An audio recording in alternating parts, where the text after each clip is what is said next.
আজকে আমরা দেখব গাজীপুর জেলার শীর্ষ দর্শনীয় স্থানগুলো। তো এক নম্বরে রয়েছে বঙ্গবন্ধু শেখ মুজিব সাফারি পার্ক। এটি এশিয়ার অন্যতম বৃহৎ সাফারি পার্ক। এখানে খোলা জায়গায় বাঘ, সিংহ, হরিণ ও জিরাফ দেখতে পাওয়ার পাশাপাশি পাখিশালা এবং মেরিন অ্যাকোরিয়াম দেখতে পাওয়া যায়। এরপরে দুই নম্বরে রয়েছে ফ্যান্টাসি কিংডম ও নন্দন পার্ক। বাংলাদেশের অন্যতম সেরা দুটি থিম পার্ক, রাইড এবং ওয়াটার ওয়ার্ল্ডের জন্য এগুলো সবসময় জমজমাট থাকে। ৩ নম্বরে রয়েছে ড্রিম হলিডে পার্ক। এটি মূলত নরসিংদীর কাছে হলেও গাজীপুর সীমান্ত সংলগ্ন হওয়ায় পর্যটকরা এখানে ভিড় করেন। এরপরে ৪ নম্বরে রয়েছে ভাওয়াল রাজবাড়ি। গাজীপুর সদরে অবস্থিত এই বিশাল রাজবাড়িটি এখন জেলা প্রশাসকের কার্যালয় হিসেবে ব্যবহৃত হচ্ছে।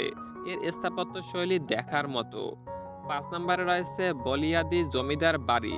কালিয়াকৈর উপজেলায় অবস্থিত এই প্রাচীন জমিদার রাজবাড়িটি ইতিহাসের সাক্ষ্য সাক্ষ্য বহন করে। ৬ নম্বরে রয়েছে সেন্ট নিকোলাস চার্চ। কালীগঞ্জে অবস্থিত ১৬৯৫ সালে প্রতিষ্ঠিত এই গির্জাটি বাংলাদেশের অন্যতম প্রাচীন খ্রিস্টান ধর্মীয় উপাসনালয়। ৭ নম্বরে রয়েছে ভাওয়াল জাতীয় উদ্যান। শালবনের বুক চিরে চলে যাওয়া এই উদ্যানে পরিবারের নিয়ে পিকনিক বা প্রাকৃতিক মাঝে হাঁটার জন্য আদর্শ জায়গা।